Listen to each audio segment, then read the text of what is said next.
پھر رہائی کے بعد وہ جلا وطن ہو گئے اور مختلف ممالک میں وقت گزارتے ہوئے کوپن ہیگن ڈنمارک میں اسلامی سینٹر قائم کیا اور تعلیم و تربیت کا سلسلہ جاری رکھا۔ پھر جب افغانستان میں کمیونسٹ حکومت کے خلاف جہاد کا آغاز ہوا تو وہ پاکستان آ گئے اور جہاد میں شریک ہوئے۔ انہوں نے کہا کہ جہاد افغانستان کا مقصد ہی اسلامی حکومت کا قیام ہے۔ اگر ہم خدا نخواستہ ایسا نہ کر سکے تو ہماری 40 سالہ جدوجہد ضائع ہو جائے گی، اس لیے ہم مکمل اسلامی نظام کے نفاذ کی طرف بتدریج بڑھ رہے ہیں اور عبوری حکومت کے قیام کے ساتھ ابتدائی طور پر چند اقدامات کیے گئے ہیں، جن میں نمبر 1 شراب اور منشیات پر مکمل پابندی عائد کر دی گئی ہے اور بازاروں میں موجود شراب اور منشیات کے ذخیرے ضائع کر دیے گئے ہیں۔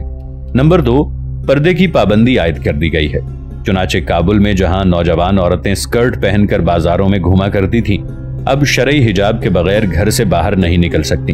اسی طرح ملازمت کرنے والی خواتین کو بھی پابند کر دیا گیا ہے کہ وہ شرعی پردے کے ساتھ کام پر آئیں۔ 3 مختلف سطح پر علماء کو قاضی مقرر کیا جا رہا ہے اور عدالتوں کو پابند کر دیا گیا ہے کہ وہ مقدمات کے فیصلے شریعت کے مطابق کریں۔ نمبر 4 اسکولوں اور کالجوں میں کمیونسٹ حکومت کا نصاب ختم کر دیا گیا ہے اور اس کی جگہ علماء پاکستان کی مشاورت کے ساتھ تعلیم کا اسلامی نصاب مرتب کر لیا گیا ہے، جس کے مطابق کتابیں چھپ گئی ہیں اور بہت جلد اسکولوں میں تقسیم کی جا رہی ہیں۔ نمبر 5 روس کے ساتھ کابل حکومت نے جتنے معاہدے کیے تھے وہ سب منسوخ کر دیے گئے ہیں اور ہم نے انہیں تسلیم کرنے سے انکار کر دیا ہے۔ انہوں نے بتایا کہ قرآن و سنت کی روشنی میں حکومتی ڈھانچے کی تشکیل کا مرحلہ ابھی باقی ہے۔ ہم اس کے لیے ایک کمیشن قائم کر رہے ہیں جس میں عرب ممالک اور پاکستان کے علماء کو بھی شریک کیا جائے گا اور اسلامی نظام حکومت کا ایک متفقہ ڈھانچہ تشکیل دے کر اس کی بنیاد پر افغانستان کا دستور طے کیا جائے گا۔ انہوں نے کہا کہ وہ مشرق و مغرب کے اثرات سے پاک ایک ایسے نظام حکومت کی تشکیل چاہتے ہیں جو اسلام کے مساوات، معاشرتی انصاف اور جمہوری حقوق کے اصولوں پر مبنی ہو، اور ہم بہت جلد ایسا ڈھانچہ تشکیل دینے میں کامیاب ہو جائیں گے۔ پروفیسر صبغت اللہ مجددی کو شکوہ ہے کہ انہیں وقت بہت کم دیا گیا ہے کہ 2 ماہ میں کچھ بھی نہیں ہو سکتا۔ ان کی گفتگو سے اندازہ ہوتا تھا کہ کوئی لابی ان کے ارد گرد کام کر رہی ہے، جس کا مقصد عبوری حکومت کے سربراہ کو اس بات پر اڑ جانے پر آمادہ کرنا ہے کہ اسلام میں عبوری حکومت کا کوئی تصور نہیں ہے اور جو ایک بار اقتدار پر آ جائے اسے شرعی عذر کے بغیر معزول نہیں کیا جا سکتا۔ ایک بزرگ نے ان سے یہاں تک کہہ دیا ہے کہ امامت کے انعقاد کے لیے تمام گروہوں کا متفق ہونا ضروری نہیں ہے، کیونکہ حضرت علی رضی اللہ عنہ کی خلافت تمام گروہوں کے اتفاق کے بغیر ہی منعقد ہو گئی تھی۔ لیکن ہم سمجھتے ہیں کہ ایسا کہنے والا افغان مجاہدین کے خیرخواہ نہیں ہے، کیونکہ ان باتوں کا نتیجہ افغان مجاہدین میں اختلاف کو بڑھانے اور نتیجتاً افغان قوم کو ایک طویل خانہ جنگی کی طرف دھکیلنے کے سوا کچھ نہیں ہوگا۔ ہماری رائے یہ ہے کہ جہاد افغانستان میں حضرت پروفیسر صبغت اللہ مجددی کی شخصی اور خاندانی خدمات اور قربانیوں کے اعتراف کے طور پر کمیونسٹ حکومت سے اقتدار وصول کرنے کا جو اعزاز انہیں ملا ہے، اسے تاریخ میں اعزاز کے طور پر ہی محفوظ ہونا چاہیے۔ اس میں وقت کی کوئی حیثیت نہیں ہے۔ چنانچہ چند روز یا چند سال مزید صدر رہنے کی بجائے اقتدار سے اپنے وقت پر معاہدے کے مطابق عزت و وقار کے ساتھ دستکش ہو جانے سے انہیں جو مقام حاصل ہوگا وہ صدارت کے رسمی منصب سے کہیں زیادہ بلند و بالا ہوگا، اور ہمیں امید ہے کہ جناب مجددی چند لوگوں کے غلط مشورے کو قبول کر کے اپنے اس تاریخی اعزاز کو ضائع نہیں کریں گے۔ پاکستانی علماء کے وفد کی ملاقات عالمی شہرت کے حامل گوریلا کمانڈر اور عبوری حکومت کے وزیر دفاع احمد شاہ مسعود سے بھی ہوئی، جو کئی لحاظ سے اہم ہے۔ تقریباً ہم سب کو پہلی بار اس مجاہد نوجوان کو دیکھنے کا موقع ملا جو مسلسل 14 سال تک روس اور اس کے حواریوں کے اعصاب پر چھایا رہا ہے، اور اب یک لخت پینترا بدل کر مغربی میڈیا کے اعصاب پر سوار ہو گیا ہے۔ احمد شاہ مسعود نے جس دھیمے اور منطقی انداز میں علماء کے سامنے اپنے موقف اور پوزیشن کی وضاحت کی، اس نے تمام شرکائے محفل کو یکساں متاثر کیا، اور اس کی تواضع انکساری اور علماء کے ساتھ عقیدت و محبت کے بلا تکلف اظہار نے اس کی شخصیت کے بارے میں پائے جانے والے کئی شکوک و شبہات خود بخود تحلیل کر دیے۔ احمد شاہ مسعود کے ساتھ ملاقات کی تقریب وزارت دفاع کے ہیڈ کوارٹر میں ہوئی۔ تقریب میں مولانا نور محمد افوانہ کے علاوہ جمعیت علماء اسلام پاکستان کے نائب امیر مولانا فداء الرحمان درخواستی نے بھی خطاب کیا، جن کے بارے میں اسی محفل میں انکشاف ہوا کہ وہ احمد شاہ مسعود کے استاد زادہ ہیں۔ احمد شاہ مسعود نے خود بتایا کہ جہاد افغانستان کے آغاز سے قبل انہوں نے رمضان المبارک کے کچھ دن خانپور میں قیام کیا اور حضرت مولانا محمد عبداللہ درخواستی دامت برکاتہم کے دورہ تفسیر قرآن میں شرکت کی۔